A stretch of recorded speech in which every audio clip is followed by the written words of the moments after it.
शिखर पर मिलेंगे। लेखक जिग जिगलर। खंड 3, अध्याय 3, भाग 2।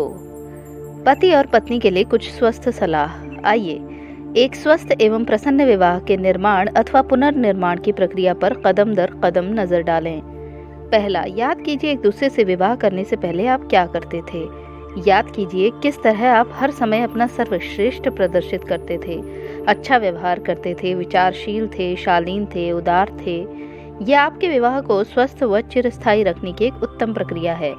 भले ही अभी ये मुसीबत में हो, परंतु आप इसके मौलिक सौंदर्य को वापस ला सकते हैं। दूसरा, मैरी क्रॉली की पुस्तक मोमेंट्स विद मैरी पढ़िए। इस छोटी सी खूबसूरत पुस्तक में लेखिका ने बताया है कि विवाह कोई 50-50 प्रस्ताव नहीं है, ये एक 100% बाय 100% प्रस्ताव है। पति अपना 100% विवाह को देता है और वही पत्नियां भी करती हैं। तीसरा, प्रत्येक दिन का आरंभ और समापन अपने जीवन साथी के लिए प्यार की घोषणा से करें और दिन के दौरान यदि संभव हो तो बस बात करने के लिए और अपने प्यार को व्यक्त करने के लिए 3 मिनट लगाइए।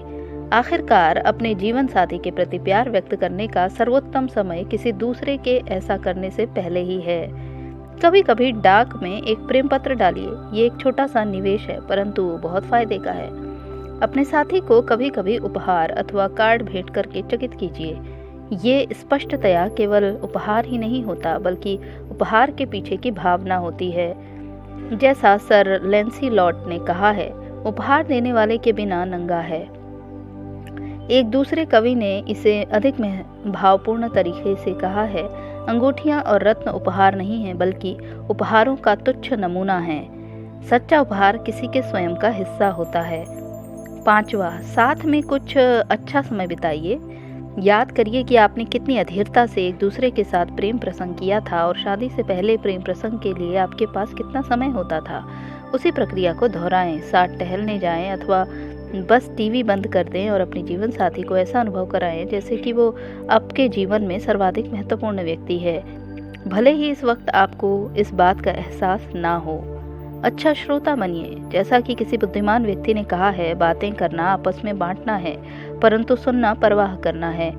अपने जीवन साथी के दिन की छोटी छोटी बातों के विवरण को सुनिए। सदैव याद रखिए कि कर्तव्य हमसे चीजों को ठीक से कराता है, परंतु प्यार हमसे चीजों को सुंदरता से कराता है। मैं पुनः इस बात पर जोर देता हूँ कि जो चीज कभी कभी कर्तव्य की तरह शुरू होती है, बाद में पूरी तरह से प्यार में बदल जाती है।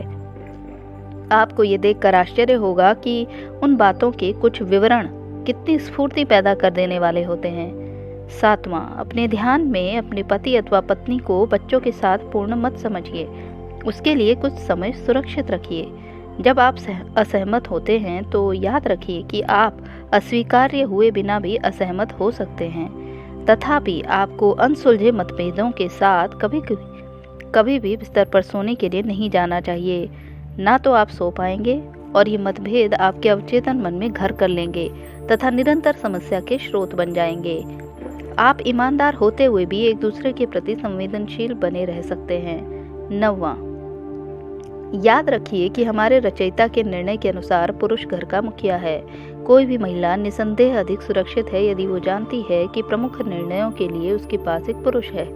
मैंने शायद ही कोई सच्चा खुशहाल विवाहित जीवन देखा हो जहाँ पर पति परिवार का मुखिया ना हो। यदि पति इसके बाद निश्चित रूप से ये जान ले कि सर्वशक्तिमान ईश्वर उसका मालिक है, तो फिर इस रिश्ते को निश्चितता मिल जाती है। तथापि पति को ये स्मरण रखना चाहिए कि वो इस भूमिका का निर्वाह प्यार और उदारता के साथ ही अधिकार व दृढ़ता से कर सकता है। ईश्वर हमें ये भी सिखाता है कि हर पुरुष को अपनी पत्नी से अपनी देह की भांति प्यार करना चाहिए। स्मरण रहे कि ईश्वर ने नारी को एडम की बगल से लिया है, ना तो उसके सिर से कि वो पुरुष पर शासन करे और ना ही उसके पैर से कि पुरुष उसके पैरों तले कुचले। उसने उसे पुरुष के बगल से लिया, एक सुरक्षित स्थान से, ताकि पति और पत्नी जीवन के राजमार्ग पर साथ साथ चल सकें। इस अवधारणा के गहरे अध्ययन हेतु लैरी क्रिस्टनसन की पुस्तक द क्रिश्चियन फैमिली पढ़ें। 10वां, याद रखिए आपको अपने जीवन साथी को खुश करने या समझने के लिए अक्सर पीठ से पीछे की ओर झुकना पड़ेगा। ये मुद्रा थोड़ी कष्टदायक हो सकती है, परंतु ये आपको और आपके विवाहित जीवन को मुंह के बल गिरने से रोकती है। 11वां, खुशहाल वैवाहिक जीवन के इस अचूक नुस्खे को आजमाइए। 1 कप प्यार, 5 चम्मच उम्मीद, 2 कप एक निष्ठा, 2 चम्मच नरमी, 3 कप क्षमाशीलता, 4 औंस विश्वास, 1 कप मित्रता, 1 बैरल हंसी। प्यार और एक निष्ठा को लेकर विश्वास के साथ पूरी तरह मिलाएं। इसे नरमी, उदारता और समझदारी के साथ मिश्रित करें। उसमें मित्रता व उम्मीद डालें। भरपूर तरीके से हंसी छिड़कें। सूरज की धूप में इसे पकाएं और फिर प्रतिदिन इसे जी भरकर पेश करें। 12वां, एफेसियन 4:32। एक दूसरे के प्रति उदार, विनम्र, सुहृदय एवं क्षमाशील बने को अपने प्रतिदिन की मार्गदर्शिका बनाएं। 13वां, साथ साथ प्रार्थना करें। इस बात के काफी प्रमाण हैं कि जो पति और पत्नी प्रतिदिन साथ साथ प्रार्थना करते हैं उनमें तलाक की दर 3% से भी कम है। 14वां, याद रखिए कि जब अपरिहार्य मतभेद हों तो ये महत्वपूर्ण नहीं होता कि सुलह की पहल कौन करता है, परंतु जो पहल करता है वो अधिक परिपक्वता और प्यार दर्शाता है। पति अपनी पत्नी से प्रेम प्रसंग करें। पहला, उसके प्रति वे छोटे छोटे शिष्टता के भाव प्रदर्शित कीजिए जो एक महिला के लिए बहुत मायने रखते हैं। उसकी कार का दरवाज़ा खोलिए, उसकी कुर्सी थामिए। जब आप उसका हाथ थामकर एक तरफ चल रहे हों तो ट्रैफिक की दिशा में चलें। बाहर डिनर पर जब वो दोबारा कमरे में या रेस्तरां में प्रवेश करे तो खड़े हो जाइए। दूसरा, अपने व्यावसायिक जीवन में होने वाली स्फूर्तिदायक चीज़ों या अच्छी खबरों के विवरण उसे बताएं। जब आप किसी भी प्रकार के सामाजिक उत्सव में शामिल हों तो उसके साथ रहें। याद कीजिए, शादी से पहले आप उसका साथ पाकर कितना गौरवान्वित अनुभव करते थे, उसे वही तवज्जो दें। चौथा, भूले से कभी पत्नियों पर बनाए गए चुटकुले ना सुनाएं। ये घटिया रुचि का प्रतीक है। उन चुटकुलों पर उदास हंसी के साथ आपका आनंद तो समाप्त हो जाएगा, परंतु वो आहत बनी रहेगी। और यदि आप 1 मिनट के लिए भी ऐसा सोचते हैं कि इन पत्नियों पर बनाए गए चुटकुलों से कुछ नहीं बिगड़ता, तो इसका अर्थ केवल इतना ही है कि आप मादा प्रजाति के स्वभाव को नहीं समझते। इसका विपरीत मार्ग अपनाइए और उसकी प्रशंसा कीजिए जैसे कि आप अपनी प्रशंसा चाहते हैं। 5वां, महिलाएं पुरुषों की अपेक्षा सुरक्षा के प्रति कहीं अधिक सचेत होती हैं। उसे बार बार स्मरण कराइए कि आप उसे चाहते ही नहीं बल्कि आपको उसकी ज़रूरत है और आप उसे महत्व देते हैं। उसकी अनुभूति और सुरक्षा बार बार प्यार के शब्द के प्रयोग करने से बढ़ जाती है। औसत आदमी इस शब्द का जितनी बार प्रयोग करने का इच्छुक होता है वो उससे कहीं अधिक बार इसे सुनना चाहता है। इस शब्द का अक्सर प्रयोग करें और वो पहले की तुलना में कहीं अधिक प्रसन्न होगी, जिसका अर्थ होगा बेहतर विवाह। 6वां, कुछ घरेलू कार्यों को अलग कर लीजिए। नारी स्वतंत्रता से सरोकार न रखते हुए भी मेरा मानना है कि हमारी प्रवृत्तियां जिम्मेदारियों में कुछ बंटवारा मांगती हैं। उदाहरण के लिए, जब आपकी पत्नी बाजार से घर का सामान खरीद कर लाए और यदि आप घर पर हैं तो उस सामान को अंदर लेकर जाइए। घर के भारी कार्य पुरुष को करने चाहिए और अगर आप वहां पर हैं तो घर का कचरा बाहर आप डाल कर आएं, घास काटें अथवा कोई भी वो कार्य जो मर्दाना है वो आप करें। याद रखिए कि घर आपका महल है, परंतु बिना राजा के महल नहीं हो सकता और कोई राजा बिना रानी के पूरा नहीं हो सकता। आपकी पत्नी को आपकी रानी बनने में हर्ष होगा यदि आप उससे वैसा ही व्यवहार करें। पत्नियां अपने पति से प्रेम प्रसंग करें।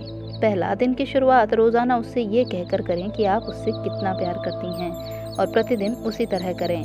दूसरा, याद रखिए कि पुरुष और नारी के स्वभाव काफी भिन्न होते हैं। पुरुष को अपने अहम के निरंतर पोषण की जरूरत होती है, खास तौर से यदि वो परिवार के लिए रोटी कमाता है। उसे आपके विश्वास के प्रति आश्वस्त करती हुई सरल सी अभिव्यक्ति बहुत मायने रखती है, विशेषकर उस व्यक्ति द्वारा जिसे वो प्यार करता है। अपने पति को जताइए कि वो जो करता है वो महत्वपूर्ण है, साथ ही वो खुद भी बहुत महत्वपूर्ण है। उसे बार बार बताइए कि आपको उस पर और वो जो करता है उस पर गर्व है। तीसरा, यदि आप बाहर कहीं नौकरी नहीं करती हैं तो उसके आने से कुछ मिनट पहले उठें, जल्दी से स्नान करें, एक स्वच्छ परिधान पहनें और थोड़ी खुशबू या इत्र लगाएं। कुछ मिनट अपनी सांस की गति पर ध्यान दें और जब आप उसे देखेंगी तो ताजगी अनुभव करेंगी।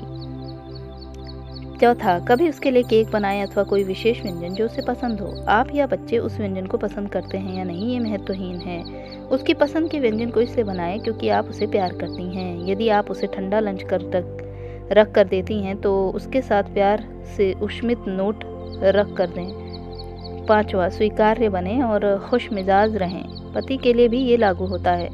सोलोमन नाम के प्रबुद्ध व्यक्ति का कथन है, किसी झगड़ालू महिला के साथ रहने की अपेक्षा निर्जन स्थान पर रहना कहीं अच्छा है। आधुनिक समाज में किसी पुरुष की झगड़ालू पत्नी को बहुत अधिक कीमत चुकानी पड़ती है। वो अनावश्यक रूप से अपने कार्य में अधिक समय लगाता है और स्थानीय बार में पुरुष और दुर्भाग्य से महिला मित्रों के साथ समय बर्बाद करता है। छठा, आप वे काम करें जो निश्चित रूप से महिलाओं के होते हैं। मैं इस बात से सहमत हूँ कि आज की बहुत सी समस्याओं का एक कारण पुरुष और महिलाओं के कार्य में स्पष्ट अंतर ना होना है। पुरुष को पुरुष की ही तरह दिखना चाहिए और पुरुष की ही तरह पोशाक पहननी चाहिए, काम करना चाहिए, सोचना चाहिए और बात करनी चाहिए, एवं इसी तरह महिला को महिला की तरह। कभी हमको रुक कर सोचना पड़े कि वो पुरुष या महिला है तो ये बड़े अफसोस की बात है। मैं मानता हूँ कि सामान्य हालात में महिला को बर्तन साफ करने चाहिए और बिस्तर ठीक करना चाहिए। जाहिर है ये हालात के ऊपर निर्भर है कि प्यार करने वाला पति इस काम में हाथ बटाए। अगर सामान्य रूप से कहा जाए तो मैं नहीं मानता कि एक छोटे बच्चे के लिए ये कोई अच्छा विचार है कि वो अपने पिता को बर्तन साफ करता देखे। ना ही छोटी बच्चियों को अपनी माँ को लगातार मर्दों वाले काम करता देखकर अच्छा लगता है।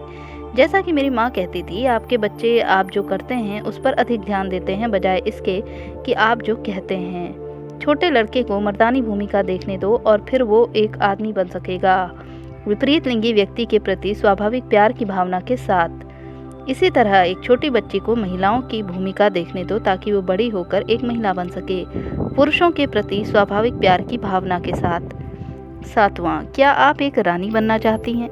अपने पति को राजा की तरह मानिए और फिर आप उसके पास कोई विकल्प नहीं छोड़ेंगी, क्योंकि कोई भी राजा तब तक पूर्ण नहीं है जब तक कि उसकी कोई रानी ना हो। मैं पुनः दोहराता हूँ कि विवाह 50-50% का प्रस्ताव नहीं है, ये 100% है। मैं निश्चित रूप से कहता हूँ कि ऐसा असंभव है कि आप अपने साथी को खुश रखें और इसका लाभ आपको ना मिले। मैं फिर इस बात पर जोर देना चाहूँगा कि जीवन में आप जो भी चाहते हैं वो आपको मिल सकता है यदि दूसरे लोग जो चाहते हैं उसे प्राप्त कराने में आप उनकी पर्याप्त मदद करें। पति और पत्नी के बीच ये विशेषकर रूप से ये सत्य है।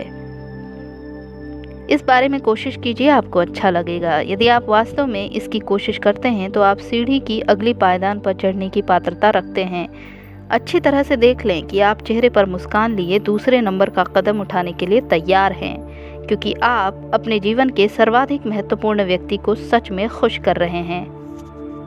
तो दोस्तों, यहाँ पर खंड 3 समाप्त होता है। अब मैं कल आपके लिए खंड 4 का अध्याय 1 का भाग 1 लेकर आऊँगी।